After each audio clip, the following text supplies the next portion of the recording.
বুদ্ধদেব ভট্টাচার্য সাদা ধুতির সাদা মনের মানুষ, এর বাইরেও তার একটা বড় অহংকারের দিক ছিল।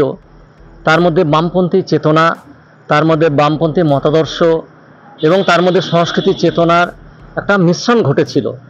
সে কারণে বাংলার মানুষ হিসাবে বুদ্ধদেব ভট্টাচার্যকে সমস্ত অংশের মানুষ আজকে নতমস্তকে তাকে শ্রদ্ধায় স্মরণ করছে।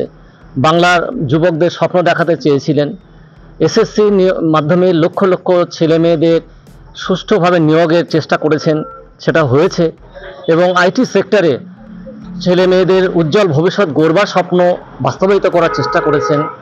এবং তিনি যে স্লোগান দিয়েছিলেন, কৃষি আমাদের ভিত্তি, শিল্প আমাদের ভবিষ্যৎ, অর্থাৎ কৃষিকে ভিত্তি করে শিল্পায়নের মাধ্যমে পশ্চিমবাংলার লক্ষ লক্ষ শিক্ষিত বেকার যুবক যাতে আগামী দিনে মাথা উঁচু করে বাঁচতে পারে, সে স্বপ্ন তিনি দেখেছিলেন।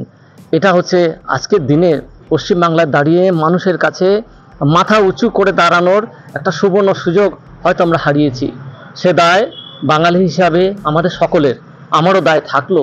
আমরা হয়তো আরও কিছু সদর্থক কাজ তার হাত থেকে পেতে পারতাম, কিন্তু আমরা কি হারালাম নিশ্চয়ই পরবর্তী প্রজন্ম আমরা পর্যালোচনা করব।